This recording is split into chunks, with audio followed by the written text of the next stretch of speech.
Magandang gabi po sa ating lahat, mga kapatid. Yes, the Lord is faithful. So, tayo po ay nagpapasalamat sa Panginoon sapagkat tayo po ay dinala niya muli sa ating pong pag-aalaala o pagpapartake ng banal na hapunan ng ating Panginoon. Kaya po nang nasabi ng ating pong song leader kanina, hindi po maraming tao ang magagawa nito. Hindi napakaraming tao ang meron po excitement na mag-partake o i-commemorate, alalahanin at makiisa, makinabang sa pinaghirapan po ng ating Panginoon. Yan po yung mensahe ng inawit natin kanina. Jesus, your mercy is all I need. It's all my plea. Okay, yung mercy ng Panginoon. Tandaan natin mga kapatid, ang mercy ng Panginoon o sa Tagalog ay kaawaan. Yung mercy niya ay hindi po basta binigay lang sa atin. Pakinggan po natin mabuti ito. Baka iniisip natin, nag-decide lang ang Lord na sige na nga, bigyan kita ng kaawaan. Sige na nga, ligtas ka na. Okay na. Nakalimutan ko na lahat ng kasalanan mo. Sige na, ligtas ka na. Binibigay ko na sa iyo ang kaawaan ko. Binibigay ko na sa iyo ang grasya ko. Hindi po ganun kadali ang proseso, mga kapatid.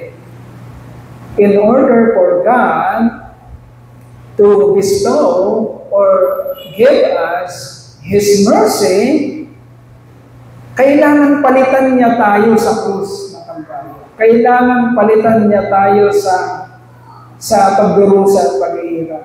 Kailangan palitan niya tayo sa kamatayan. Yun po ang ibig sabihin ng mercy ng Lord. Hindi yung basta lang tayo kinawaan. Kinwits, kumbaga. Okay na yung kasalanan na yan. Sige na nga, malaya ka na. Hindi gano'n. Mga kapatid, tandaan natin, kaya natin inaalala ang banal na hapunan ng ating Panginoon. Listen very carefully. Dahil kinaawaan niya tayo. At ang ibig sabihin ng kaawaan ng Panginoon, pinalitan niya ang pwesto natin sa kapahamakan. Pinalitan niya ang pwesto natin sa pagdurusa. Pinalitan niya ang pwesto natin sa kamatayan. Yun ang ibig sabihin. Huwag natin tatanggalin sa ating isipan. Yun ang ibig sabihin ng awa ng Panginoon. Tayo, madali tayo magsabing naawa tayo sa ating kapwa. Dali no. Sabihin lang natin, kaawa-awa naman yun. Kalagayan mo. Naawa ko sa iyo, nararamdaman kayo.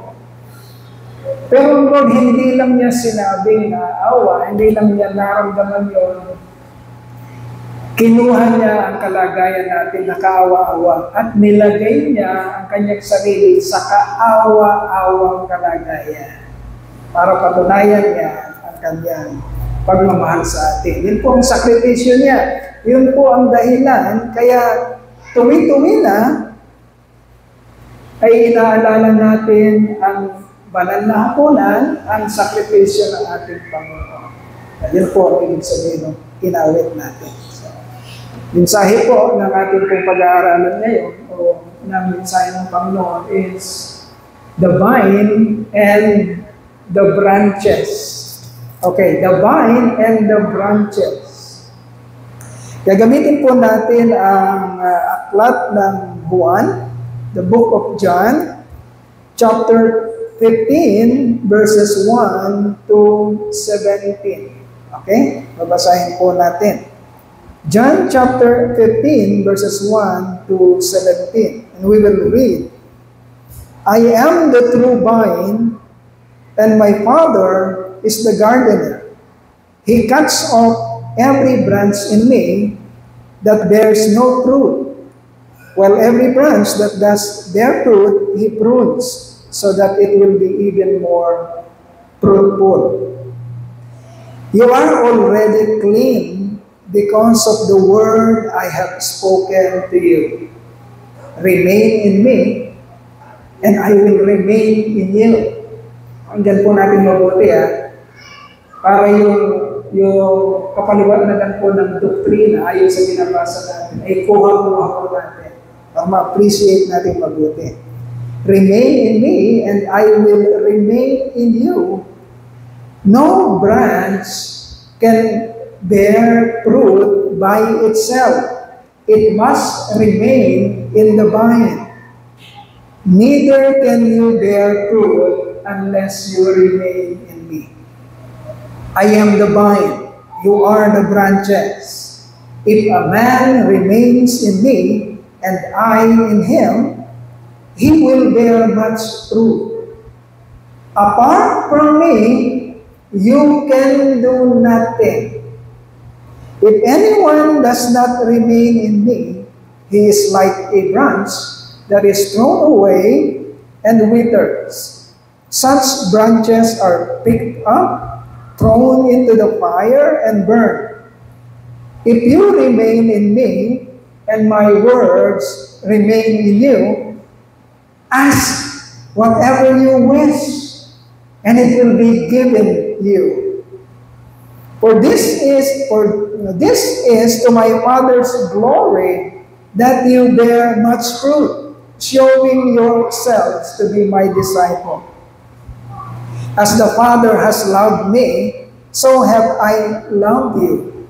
Now remain in my love.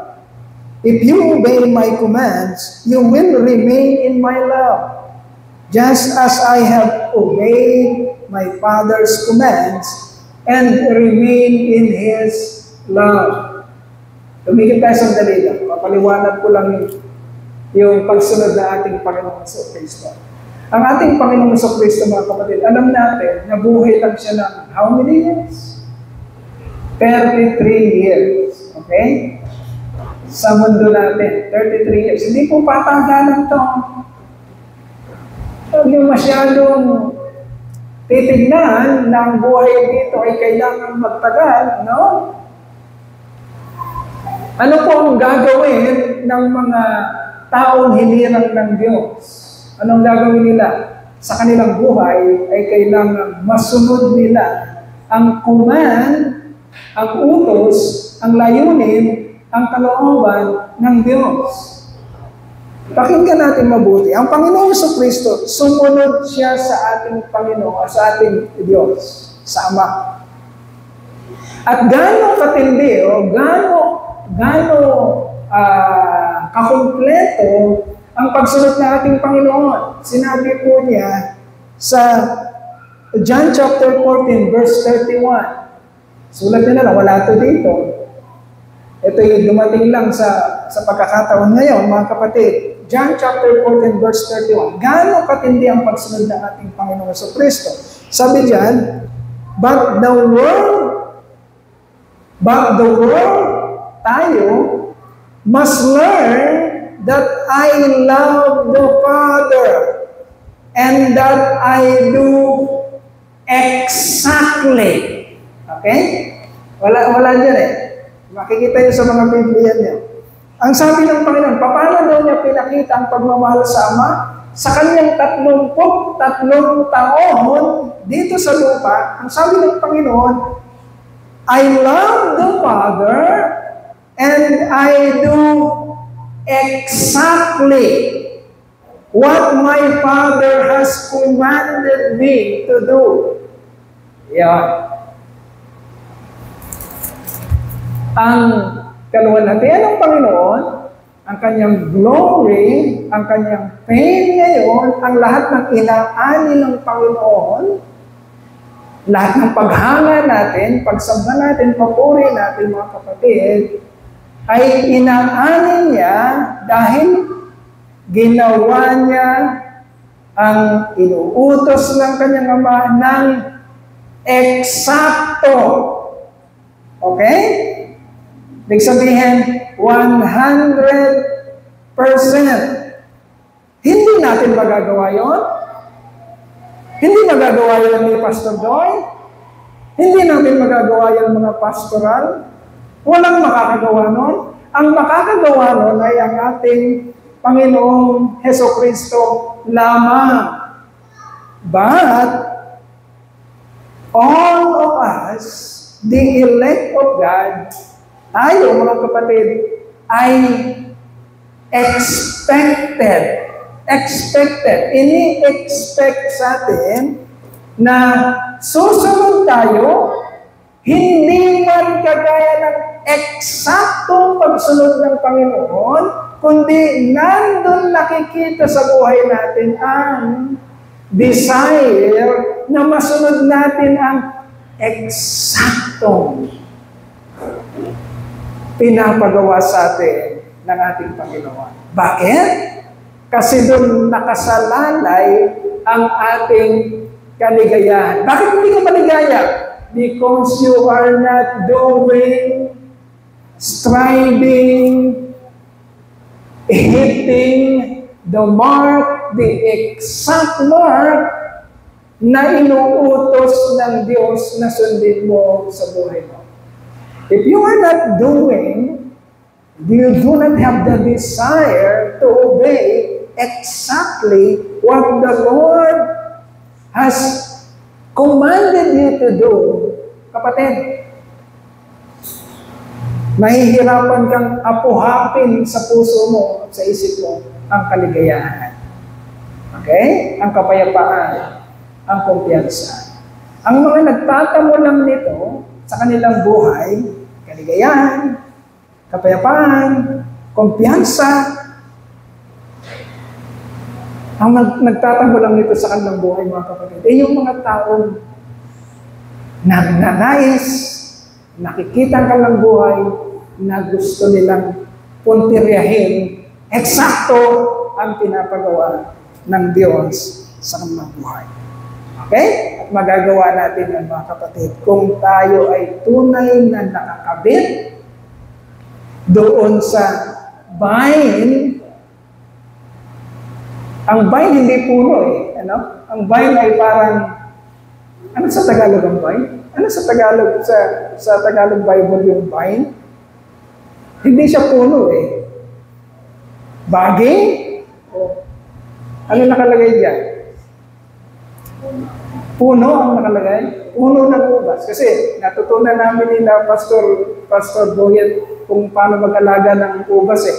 Ang galing ang mga puno namin kay Pastor Sunny. Ngayon may mga talagang puno ng vine ng ubas. Hindi siya puno, para siyang baging, pero napakagandang alagaan ng vine. So, mangyayari lang na mamumunga ang mga branches ng vine o ng ubas kung ito yung vine nakakabit doon sa vine ang mga branches ng ubas. Pag hindi siya nakakabit doon, huwag siyang umasa na magbubunga siya. Okay. As the Father has loved me, verse 9, so have I loved you. Now remain in my love. If you obey my commands, you will remain in my love, just as I have obeyed my Father's commands and remain in His love. I have told you this so that my joy may be in you. Nagigets natin? Sa pagsunod sa ating Panginoon, manilipat sa atin yung kaligayahan. Natamo niya nung sinunod niya eksakto kung ano yung inuutos ng kanyang Ama. Magiging strange, magiging mahirap dumako sa atin yung kaligayahan na yun. Ano man yung tinatamasa natin dito sa lupa, magiging mahirap o strange ang kaligayahan na kagaya ng kaligayahan ng Panginoon sa Kristo kung hindi naman natin sinusunod ang utos ng ating Panginoon, kagaya ng pagsunod niya sa utos ng kanyang Ama sa sangkalangitan. I have told you this so that my joy may be in you and that your joy may be complete. Listen very carefully. Para hindi kayo madadaya ng kaaway, para hindi magiging miserable ang mga buhay niyo, nakasalalay ang kaligayahan niyo sa pagsunod sa utos ng ating Panginoon. My command is this. Ito yung utos ng Panginoon. Love each other as I have loved you. Okay? Na paano inibig ng Panginoon ang kanyang mga alagad? Sabi kasi ng Panginoon, liligaya ka kung susundin mo ang utos ko, kung paano sumunod ako sa utos ng Ama, at ngayon ay maligaya. Ito ang utos ko, sabi ng Panginoon. Ito ang utos ko. Anong utos niya? My command is this, love each other as I have loved you. Paano ang pag-ibig ng Panginoon? Paano? Paano siya umibig? Pag nakikita natin to, anong unang-unang pumapasok sa isipan natin? Dugo at laman ng Panginoon, tinapay at juice. Anong unang isang word na pumapasok sa isip natin? Sacrifice. Okay? Sacrifice. Anong utos ng Panginoon? Umibig kayo, ibigin nyo ang kapwa nyo, kagaya ng ipinakita kong pag-ibig sa inyo. Yung bang binibigay mong pag-ibig na hindi naman karapat-dapat ang pinagbibigyan mo nito. Okay? Mga kapatid, ganun daw natin, ganun inuutos ng Diyos na ibigay natin yung pag-ibig na yun. Ibibigay mo kahit hindi naman siya karapat-dapat. Magsasakripisyo ka para sa Kanya. Pastor, lugi naman yata. Lugi. Bibigay mo yung pag-ibig na yun. Unconditional love. Na hindi naman siya karapat-dapat. Ano naman ako? Lugi naman ako. Kapatid, anong nakapaloob doon? Kung ginagawa natin yung inutos ng Panginoon, ano ang nakapaloob doon pag ginagawa na natin? Your joy will be what? Complete. Okay? Saan nakatago yung kaligayahan, mga kapatid?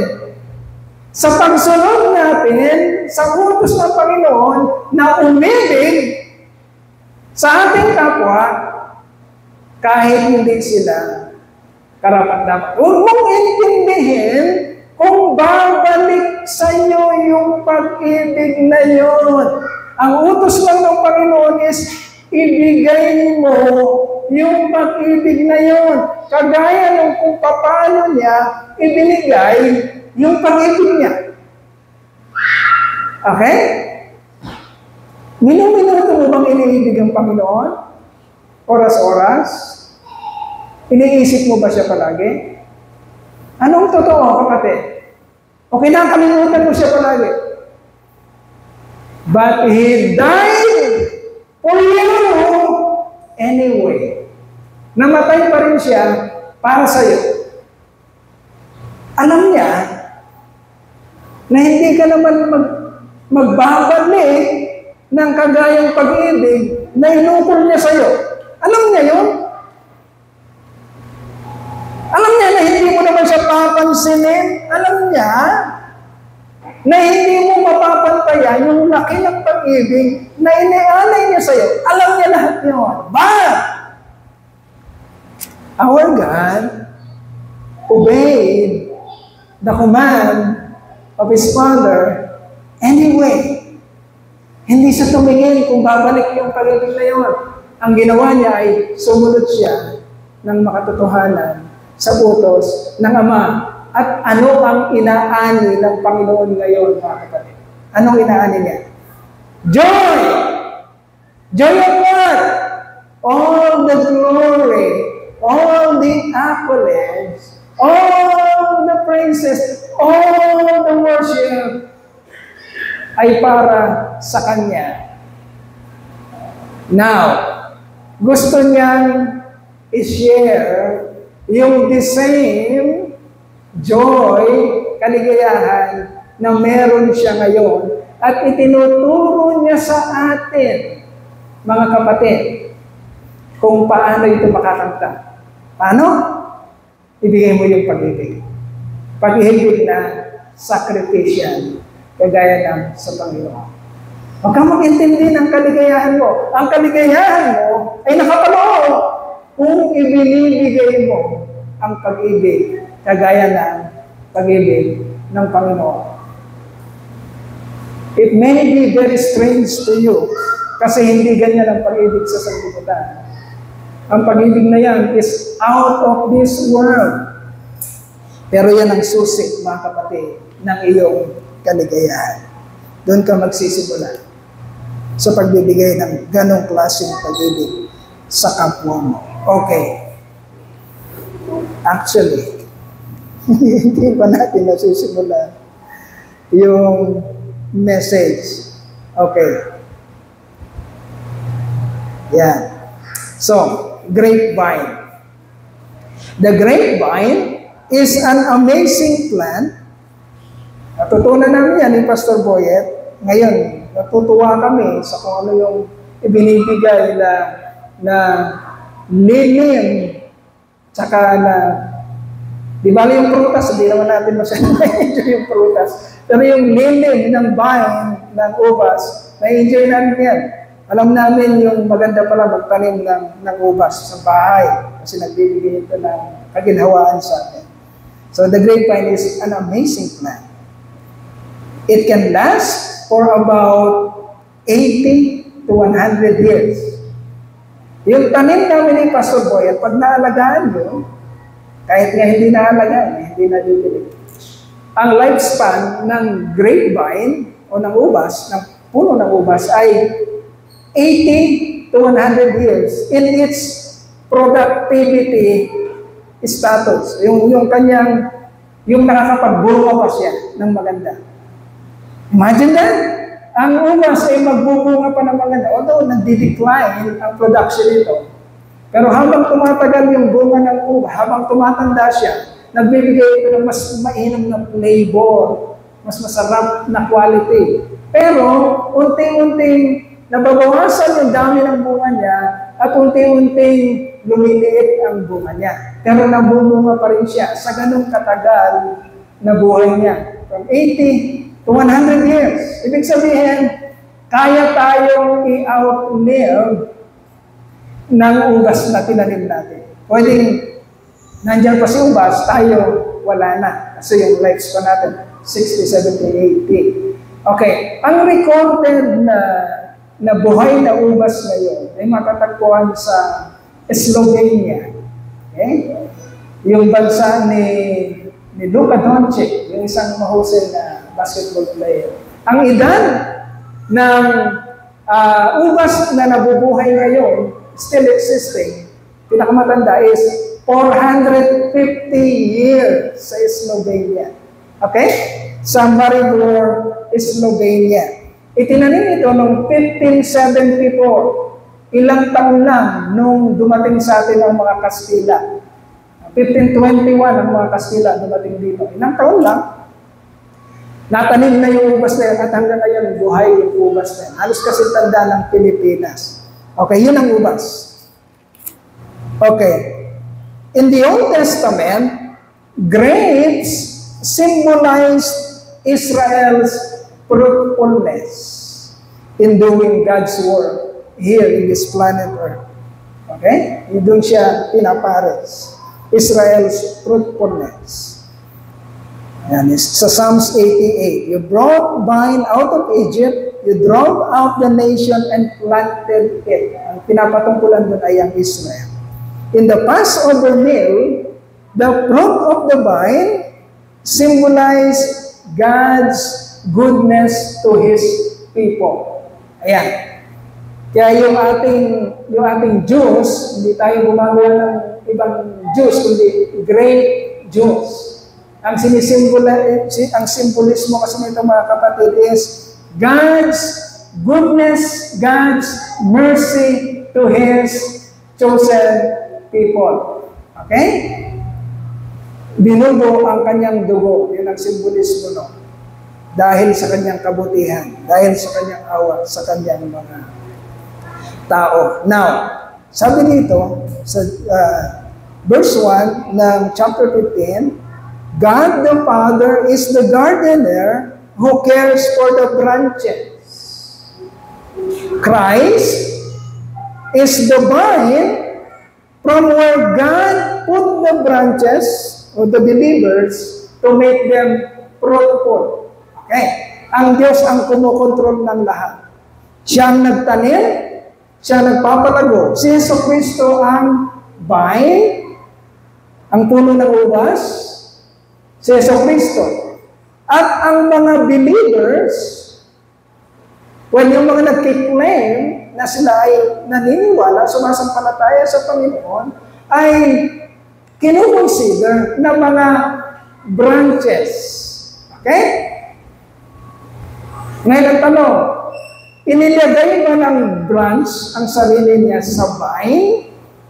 O mula sa vine, sumulpot ang branch? Importante yan sa inyong theology. Okay? Hindi ikaw ang namili na malagay sa vine. Mula sa vine, mula kay Kristo, inilabas ang mga branches. Ang mga branches ay ang mga believers of Christ. Okay? Kailangan maintindihan natin yun. So, the fruitful branches are the true believers of Christ. Ang mga namumunga ng mga, ano yung branch sa Tagalog? Sanga. Yan. Ang mga namumungang sanga, ito yung mga tunay na mananampalataya. Bakit, Pastor? Meron bang hindi tunay? Tingnan natin, mabuti. Tingnan natin dito. The fruitful branches are true believers or true followers of Christ who, by their living union with Christ, they produce much fruit. The unproductive, wala naman dyan, ano? The unproductive, unfruitful branches are false followers or false believers of Christ who makes superficial commitments. They are as good as dead. Okay. Ito yung mga branches, ito yung mga branches na hindi namumunga. Ito daw yung mga gusto lang nilang sabihin ng mga Kristiyano sila. Gusto nilang sabihin na sila yung mga mananampalataya. Gusto lang nilang sabihin na i-profess na sila ay mga Christians, pero hindi naman makikita sa buhay nila ang kanilang pamumunga. Walang bunga. Kaya ang tawag sa kanila ng Panginoon, they are good as dead. Para silang patay. Nandyan lang, pero wala namang pakinabang. Hindi naman namumunga. There are two kinds of pruning, mga kapatid, na sinasabi niya. The two kinds of pruning. Yeah, there are two kinds of pruning. O yung pagkakat ng mga branches, pag-trim ng mga branches. There are two kinds of pruning. Number one is cutting off branches to be separated. Those branches that bears no fruit. Okay, cutting off. Kung ito si vine, ito si branch. Okay? Pag si branch na ito ay hindi naman namumunga, ang sabi ng scripture, puputulin siya sa vine. Tatanggalin siya doon. Okay? Ang tawag doon, cutting off. Isasagad ang putol sa pinakapuno. Okay? Na-imagine nyo? Vine, branch, hindi na bumunga itong branch na to. Ang pagkaputol sa kanya ay sagad. Ibig sabihin, hindi na siya umusbong muli. Sagad ang putol kasi walang pakinabang. And then the second pruning is cutting back to promote growth. Those branches that bears fruit. Ang mga branches naman na nakadikit sa vine, na merong bunga, mga kapatid, ang ginagawa ng gardener o ng Diyos ay tinitrim siya. Tinitrim. Hindi pinuputol ng sagat. Sapagat kailangan siya ng Lord, tinitrim siya. Bakit? Para mamunga pa siya ng mas marami. Papaliwanag natin bakit. So, yun ay ibig sabihin ng pruning. Cutting off and cutting back branches. Ibig sabihin ng cutting off, ito yung mga hindi namumunga, sasagarin na yung putol nun, hindi na sila makakabalik. And then, yung isa naman, dahil may bunga siya, ang gagawin ng Lord, ititrim siya para makonsentrate sa kanya yung sustansya, mamunga pa siya ng mas marami. Okay. So, cutting off to be separated. These branches will be cut off because not only they are worthless or useless, but they also infect the rest of the tree and also steal some of the nutrients that is intended for the fruitful branches. Bakit tinatanggal ang hindi namumunga? Kasi nagiging dahilan pa sila para makuha yung sustansya na dapat sana yung mapupunta sa mga namumunga. Okay. Dalawa ang branch. Itong branch na ito, puno-puno ng bunga. Itong isang branch, wala namang bunga. Ang gagawin ng gardener, para hindi na ito makaabala at hindi na makakuha pa ng sustansya, tatanggalin na ito para lahat ng sustansya ay mapunta na dun sa mga branches na namumunga. Okay, kaya kinakat off. People who want their fruit for God or who try to block the efforts of God's true followers will be cut off from His life-giving power. Okay? Nakakatakot yun, mga kapatid. Tayong mga elect, tayong mga hinirang ng Diyos, nilagay tayo, sinugpong tayo ng ating Diyos kay Jesucristo para magbunga tayo. So, titingnan mo ang buhay mo. Saan ba umiikot ang buhay mo? Sa sarili mo ba? O nabumunga ka at napapakinabangan ka ng ating Diyos para sa kanyang kaluwalhatian? Kasi kung ang buhay mo ay patungkol lang sa sarili mo, inaagaw mo lang yung glory ng Lord, nandyan ka pero useless ka, fruitless ka, ika-cut off ka ng Diyos. Sapagkat makakaagaw ka lang ng eksena sa kanyang gawain. God will cut back, doon naman sa fruitful branches, God will cut back everything that hinders the growth and fruitfulness of His elect. Ibig naman sabihin, itong branch na to, namumunga siya, marami siyang bunga. Bakit kailangan i-trim down pa ng Lord ang kanyang mga branches? Ano yung mga tinitrim down na yun? Ano yung interpretasyon? Ano yung kinakat off ng Diyos o kinakat back ng Diyos doon sa mga branches na namumunga naman? Ano itong mga bagay na ito? God will cut back anything sa buhay ng isang mananampalataya.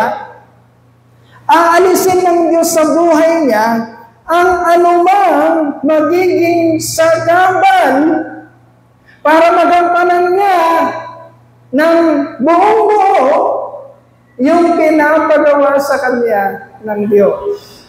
Ano yung mga bagay na yun? Ano yung mga bagay na yun? Anything in this world that blocks the way to God's purpose of producing in you a life for His glory. Example of this hindrances in an elect's life: toxic or unhealthy people, companions, relationships, works, hobbies, businesses, even properties, wealth, kayamanan na magiging dahilan para hatakin ka at hindi mo magampanan ang pinapagawa ng Panginoon para sa kanyang kaluwalhatian. Tandaan mo, kapatid, ang goal ng buhay mo, kapatid, ay hindi para yumaman dito sa lupa, hindi para bumanda at gumuwapo, hindi para sumikat, hindi para maging makapangyarihan. Ang goal ng buhay mo dito sa lupa ay mangyari sa iyo ang kalooban ng Diyos. Kagaya ng ginawa ng Panginoon. Napakayaman niya. Napakasikat niya sa langit, napakayaman niya. Namuhay siya ng 33 taon dito sa lupa ng parang isang dukha. Hinubad niya ang lahat. Hinubad niya ang lahat ng karangyaan. Sabihin, tinanggal sa kanya yon. Bakit? Kasi kung nakakabit sa Panginoon lahat ng glories na yon ng kanyang buhay, kapatid, kung dumating ang Panginoon dito, nang napakatikas, napakayaman, kumbaga, pag tinignan ng tao ay talaga namang kakaiba, hindi siya papatayin. Hindi siya dadalhin doon sa krus ng Kalbaryo. Bakit?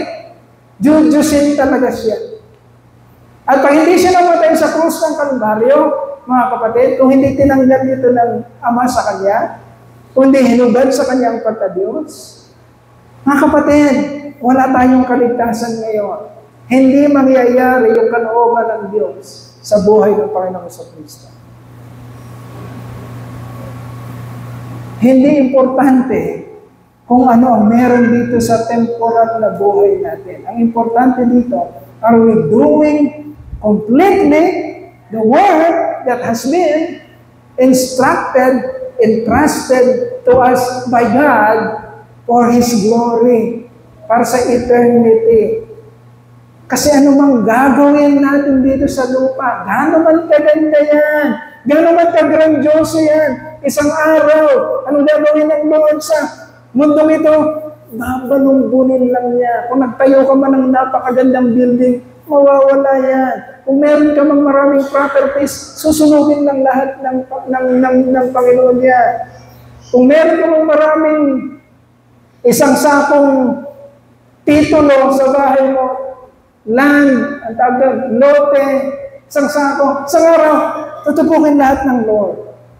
Okay? Anong importante?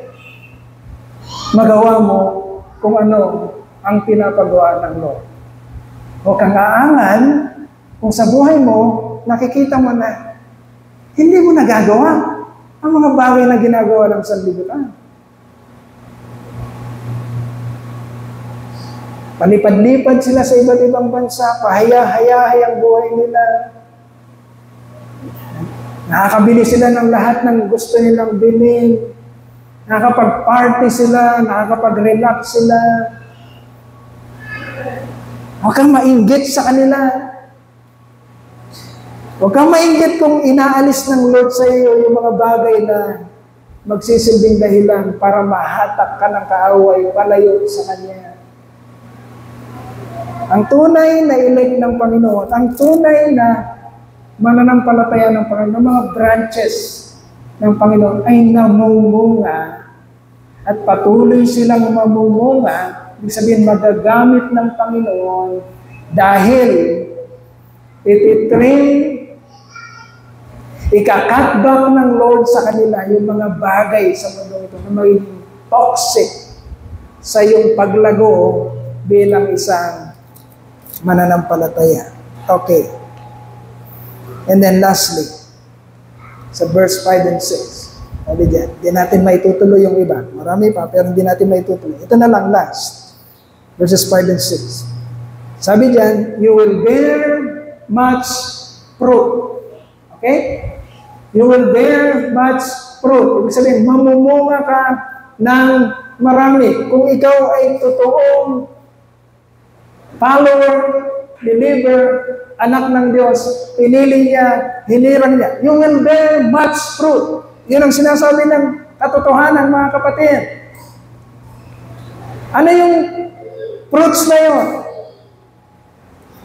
Fruit is not limited in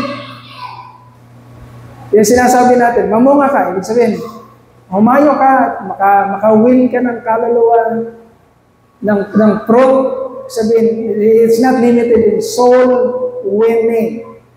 Okay, na mahusay kang mag-akay ng mga kaluluwa at maibibigay mo yung mga kaluluwa na yan, may offer mo sa Panginoon. The fruit na sinasabi dito sa John chapter 15, hindi siya limited sa soul winning lamang. Hindi lang yun, mga kapatid. In this chapter 15, fruits are also answered prayer, the joy that you will receive, fruit yun, the love na nararamdaman mo sa iyong mga kapatid, and the characters, the good characters, the good qualities of a true believers of Christ, true Christians. Ang mababasa natin, the fruit of the Spirit sa Galatians. Okay? Kailangan mabanaan sa iyo yun. Pwede kasing magaling ka, mangumbinsin ng tao, pero ang sama naman ng ugali mo. Pwedeng mahusay ka magsalita at marami kang maraming nadadala sa church. Pero hindi naman nababago ang karakter mo. Ang sama naman ng ugali mo. So hindi lang yung fruit na sinasabi na nakakapagdala ka ng believers sa church, kundi yung mismong buhay mo, kapatid.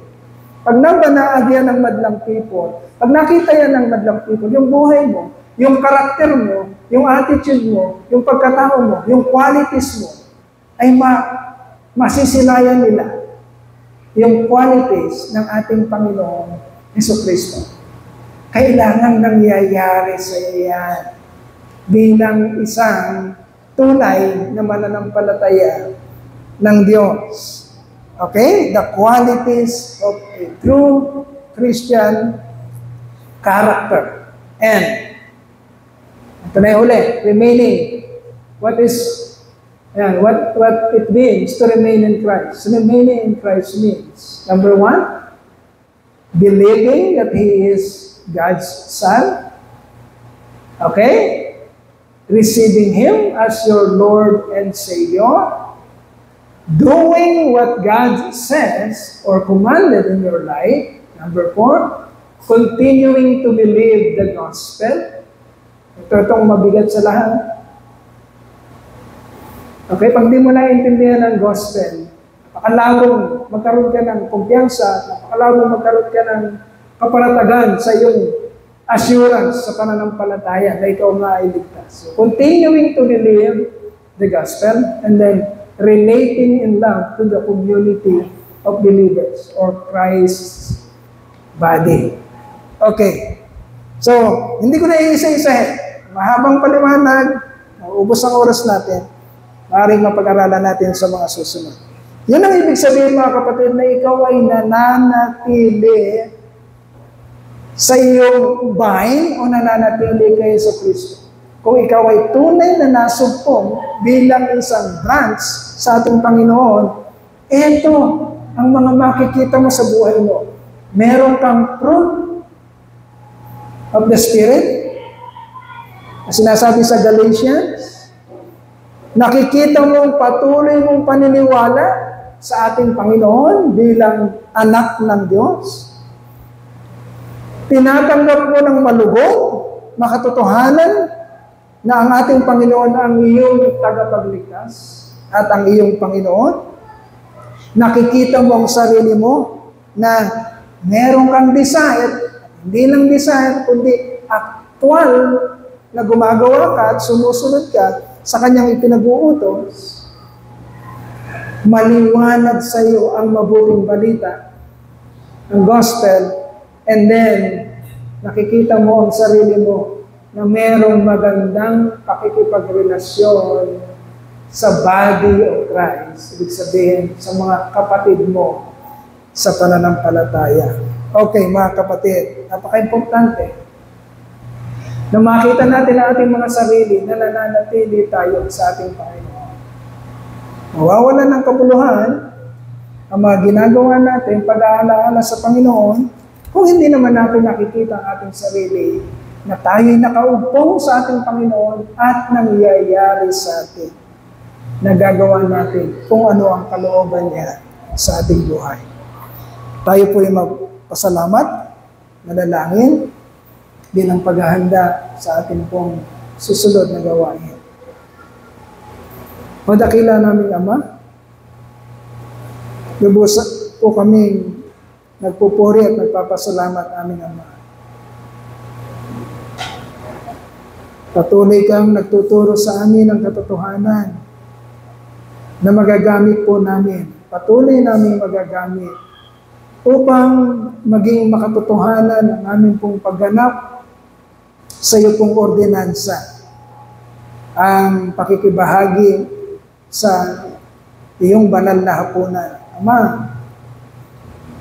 nandito po kami bilang iyong iglesia, Truth and Life Christian Church. Lord, anuman pong kasalanan, pagkukulang, kamalian, kahinaan, anuman pong mga negatibong bagay ang nakikita mo po sa amin sa mga sandali pong ito, Ama, naninigluhod po kami. We are pleading, O God, for your continuous mercy, continuous goodness, Lord God, upang kami po ay gawin mong nararapat na makiisa, makibahagi ng inyong pong banal na hapunan. Lord, tinataas ko po ang iglesia, ang buong iglesia sa inyo. Patuloy mo po kami kaawaan. Patuloy mo pong ibuhos ang iyong grasya sa amin, Panginoon. Upang ang kaligayahan po ng pakikibahagi ay tunay na maranasan namin sa gabing ito. Sa iyo po namin tinataas ang lahat ng papuri at pagsamba sa pangalan ng iyong anak, ang aming Panginoon at tagapagligtas na si Jesu Kristo. Amen, amen, and amen.